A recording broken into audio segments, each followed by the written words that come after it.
여론으로 풀어보는 정치 이슈 폴폴입니다. 조국 전 장관 사퇴 이후 한 주간 여론에 상당한 변화가 있었는데요. 배종찬 인사이트K 연구소장, 윤희웅 오피니언 라이브 여론분석센터장 모시고 살펴보겠습니다. 어서 오십시오. 네, 안녕하십니까.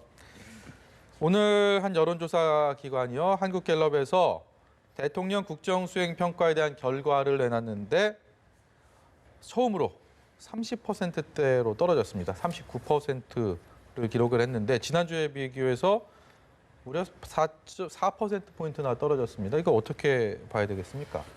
예, 지금 조국 전 장관 사태의 여파가 아직 완전히 아물지 않았다는 것을 일단 볼 수 있을 것 같습니다. 그러니까 조국 전 장관 관련해서 어쨌든 부정적으로 보던 중도층 등 이런 여론에서 대통령 국정에 대해서 이제 온전하게 이제 이 매듭이 지어지지 않고 아직 이제 부정적인 평가가 남아 있는 것으로 볼 수 있을 텐데요. 이제 그 세부적인 것을 보게 되면은 보수층에서는 긍정 평가가 13%, 부정 평가가 85%이고 진보층에서는 긍정 평가가 68%는 높은데 중도층에서는 지난번에 이제 분석했던 것과 마찬가지로 중도층에서는 대통령 국정에 대해서 잘한다는 응답은 36%, 잘 못한다는 응답이 59%였거든요. 그러니까 아직 이 중도층에서 이제 조국 전 장관 사태가 일단락되긴 했습니다만은 이 중도층에서 이제 문재인 대통령 국정 운영에 대해서 긍정적 평가로 완전히 돌아서지는 아직 못했다. 그래서 그 여파가 아직 남아 있는 것으로 좀 파악을 할 수 있을 것으로 보이고요. 그다음에 이제 지지층별로는 확연하게 갈리긴 했습니다만은 특히 이제 중도층들이 많이 포함되어 있는 무당층에서 아주 확연하게 좀 갈렸던 것이 눈에 띕니다. 무당층에서는 잘한다는 긍정 평가가 19%밖에 안 되고 부정 평가가 60% 되거든요. 그러니까 무당층에서의 또 중도층이 많이 포함된 이 층에서 이제 부정 평가가 상당히 높다고 볼 수 있는데 이제 39%가 됐다라고 해가지고 어떤 이제 40%가 무너지게 되면 이제 대통령 국정에 대한 이제 붕괴가 이루어지고 있다 이렇게 얘기할 정도 절대적인 기준이 있는 것은 아닙니다.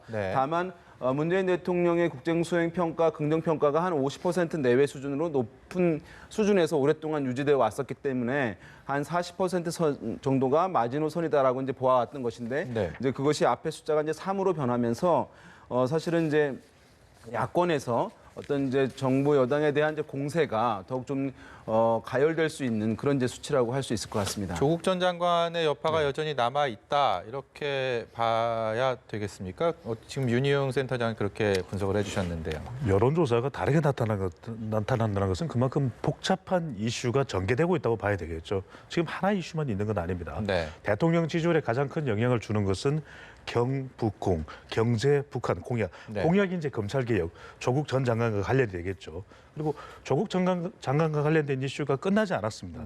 그렇기 때문에 이 조사는 아주 민감한 시기에는 아주 민감한 현안에 대해서 좀 등락을 또 조사 기간마다 달리하는 영향을 또 받을 수가 있는 것이거든요. 근데 아주 짧은 조사 기간의 차이, 두 조사 결과가 조사 기간에 약간 차이가 있어요.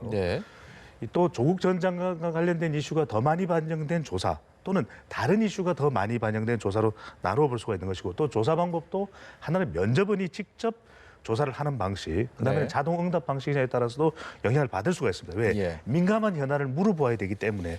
또 하나는 이제 이 표본을 추출할 때 어떤 시기에는 어떤 직업 계층이 더 많이 분포가 되는가에 따라서도 결과가 조금 영향을 받기도 해요. 아무래도. 이 지지율이라는 것은 매우 민감한 시기에 조사 기간의 추이를 살펴보는 것이 중요한데 저는 이 조사 결과가 조금 달라지게 된 데는 결정적인 이유는 헤드라인 이펙트다. 우리가 신문을 보면은 가장 먼저 일면에 등장하는 것이 표제, 헤드라인이거든요. 그러니까 앞서 이 조사 결과가 지지율이 올라간 조사인 경우에는 조국 전 장관이 사퇴했다는 뉴스가 더 많이 노출된 반면에 16일 어떤 일이 있었습니까? 기준금리가 인하되고 우리 경제의 토대에 대해서 걱정하는 헤드라인이 쏟아졌거든요. 기준금리 인하가 일면을 차지했습니다. 그 전까지는 조국 전 장관 사퇴 내용이었어요. 그렇다면 가정주부층들, 특히 이 지지율이 30% 후반으로 내려간 한국갤럽의 조사는 서울 지역에서 큰 폭으로 하락합니다. 경제에 민감할 수가 있겠죠. 또 가정주부층이 큰 폭으로 하락합니다. 지방 경제가 무너져 있다고 하는데 지방 쪽에서 큰 폭으로 하락합니다. 그러니까 대통령의 행보는 있었지만 그 대통령의 경제 관련 행보보다 더 뒤집는 것이 직무수행 부정평가 이후로도 나있지만 경제. 기준금리가 인하했다는 것이 무슨 말이냐면 우리 경제가 지금 심상치가 않다라는 시그널로 이 우리 국민들에게는 전달될 수 있는 것이거든요. 네, 실제로 저렇게 지금 보시는 것처럼 경제 민생 문제에 대해서 가장 많이 꼽았네요. 인사 문제를 앞섰죠. 그 이전 조사까지는 이 조사 기간의 조사 결과에서 부정평가 이유가 인사 문제가 1위였어요. 근데 경제로 바뀐 부분이죠. 이렇게 영향을 받을 수가 있는데 앞서 말씀드렸듯이 이 조사, 한국갤럽의 조사에 가정주부층의 대통령 지지율이 20% 됩니다. 그리고 이 지방, 영남 쪽도 거의 20, 30%로 큰 폭으로 하락한 걸 볼 수 있거든요. 그러니까 이른바 헤드라인 이펙트. 그러니까 한국갤럽, 좀 더 후반부에 조사가 된 한국갤럽의 조사에서는 더 많은 경제 관련 기사가 노출됐고 이것이 부정평가로 이어진 것으로 분석을 할 수가 있는 것이죠.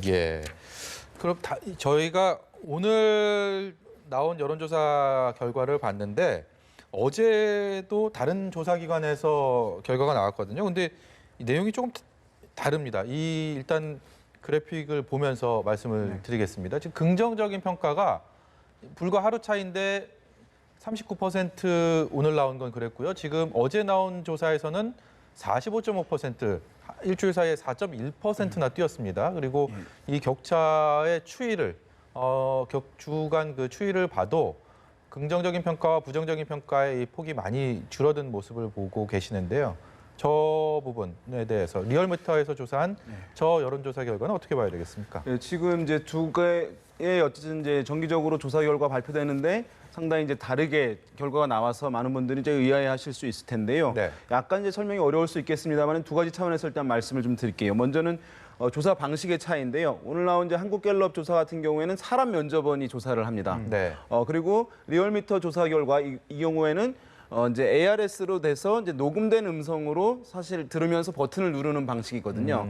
그렇게 되면 어떤 차이가 있냐 하면 사람 면접원이 했을 때는 좀 중도층들이 많이 이제 일반인들이 많이 표집이 되는 특성을 보이고 ARS 방식으로 조사를 했을 경우에는 정치 관여도가 매우 높은 사람들이 조사에 많이 참여하게 되는 특성을 보입니다. 그러면은 이제 어쨌든 여권 지지층이든 야권 지지층, 정치 관여도가 높은 사람들이 ARS 조사에서는 끝까지 응답을 한 가능성이 높다고 이제 많이 보거든요.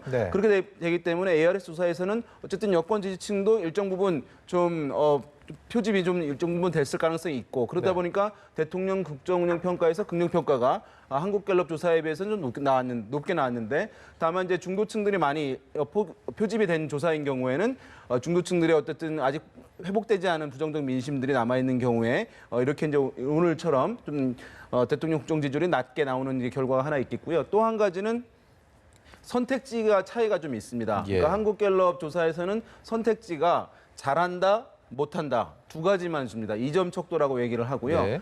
리얼미터 조사의 경우에는 4점 척도를 합니다. 매우 잘한다, 대체로 잘한다.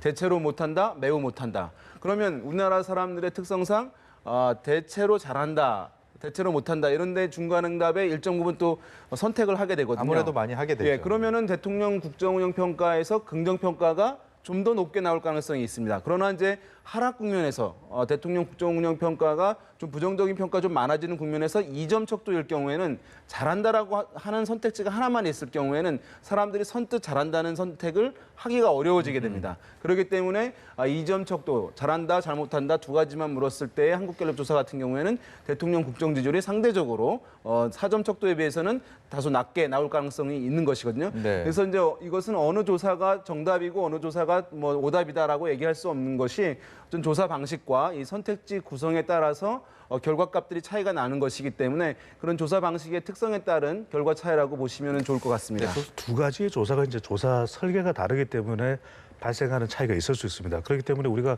강조하는 것은 아니 비슷한 시기에 실시된 조사 결과가 왜 틀려? 여론조사를 못 믿겠어 이렇게 하실 수 있는데 그래서 강조하는 것은 추이 같은 조사 기간에 같은 조사 설계로 된 조사의 결과를 추이를 2, 3주 또는 4, 5주 정도 이렇게 좀 길게 보실 필요가 있습니다. 그런데 이 조사에서는 분명히 조사 기간의 차이가 있는데 이 조사 기간에 약간의 차이지만 적지 않은 차이입니다. 하루 차이가 있는데 그런데 그 하루가 갤럽의 조사 결과를 보면 이 15, 16, 17일 3일간인데 16일, 17일 이틀 동안 계속 노출된 것은 조국 전 장관이 아니에요. 네. 경제에 대한 우려가 이 헤드라인으로 쏟아졌거든요. 네. 그것에 노출돼서 중도층들이 반응을 하게 됩니다. 그래서 큰 차이 중에 하나는 이 전반부가 주 전반부가 주로 많이 반영이 된 이 리얼미터 조사의 경우에는 중도층이 반등하는 결과를 보이고 있습니다. 네. 하지만 이 조사 결과를 보면 국정수행평가의 제1 이유가 네. 첫 번째 이유가 이 경제 문제고 네. 또 중도층도 전혀 반등을 하고 있질 않아요. 그걸 보면 중도층의 기준이 리얼미터의 조사 결과는 좀 더 조국 전 장관 사태에 방점이 찍혔다면 주 후반부를 조금 더 많이 반영하고 있는 한국갤럽의 조사는 경제입니다. 기준금리가 최저치로 이 낮아졌다라는 것은 네. 과연 한국 경제 괜찮은가 걱정을 할 수밖에 없는 것이거든요. 네. 그렇다면 어디 쪽에 중도층이 더 많이 응답 기준으로 삼았느냐 이것도 매우 유의미한 결과라고 봐야 되겠죠. 지금 말씀하신 것처럼 불과 하루 차이지만 리얼미터 조사는 14일에서 16일이고요. 한국갤럽은 하루 뒤인 15일에서 17일입니다. 근데 14일 리얼미터에서 조사했던 14일에는 조국 장관이 전격 사퇴를 발표했기 그렇죠. 때문에 이 부분이 여론조사 결과에 상당히 많이 반영이 됐다 이 말씀이시고 그 다음 날부터 집계가 된 한국갤럽 조사에서는 이것보다는 경제 관련된 이슈들이 헤드라인을 장식하면서 많이 반영이 됐을 것이다. 라는 말씀을 하셨습니다.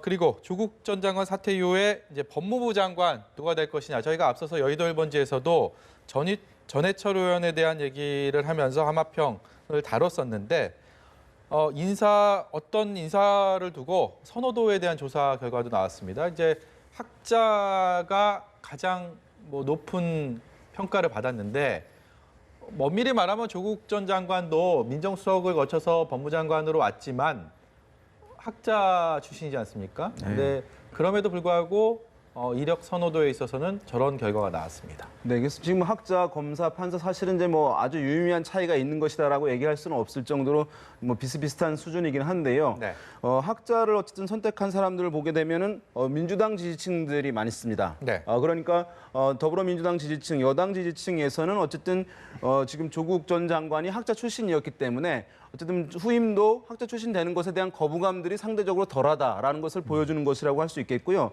검사가 적격이다라고 하는데 보면은 정당 지지층을 보면 한국당 지지층에서 검사가 적격이다라는 비율이 네. 가장 높습니다. 이것은 뭐냐 하면 어쨌든 지금 윤석열 검찰총장이 어쨌든 여권과 좀 이제 충돌하는 양상을 보이고 있는 것. 그것이 이제 어쨌든 한국당 야당 지지층에서는 상당히 어쨌든 긍정적인 시각에서 또 볼 수 있는 측면들이 있기 때문에 검사에 대한 이제 선호도가 법무부 장관 선호도로 높게 나왔다고 할 수가 있겠고요. 판사가 가장 적격이다라고 한 것은 무당층입니다. 그러니까 어쨌든 특별히 어떤 정치적 선호를 강하게 갖고 있지 않은 사람들이 어쨌든 법무부 장관이 기존과 다르게 판사 출신도 괜찮다라고 하는 인식이 담겨 있는 것으로 보일 수 있겠고요. 네. 지금 어쨌든 현역 의원은 9.9%로 가장 낮은 것인데 이것은 아마도 우리 국민들이 어쨌든 정치인에 대한 불신이 네. 일정 정도 반영되어서 이제 다른 직업군에 비해서 가장 낮게 나온 것이 아닐까 이렇게 분석해 볼 수 있을 것 같습니다. 정치적 성향에 따라서 이렇게 나눠진다라는 분석해 주셨는데 저희가 시간이 조금 남았습니다. 배종찬 소장님 마지막으로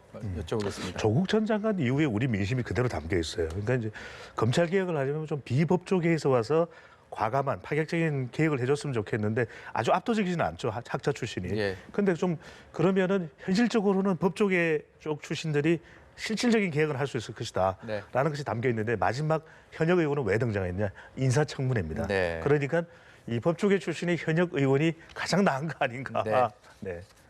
예, 오늘 말씀 여기까지 듣겠습니다. 이번 주에는 이제 이슈 폴포를 2번이나 진행을 하면서 여러 가지 여론의 흐름을 분석해 봤는데 두 분 오늘도 나와주셔서 고맙습니다. 폴폴이니까 2번 한 거죠? 예, 그렇습니다. 예, 고맙습니다. 감사합니다.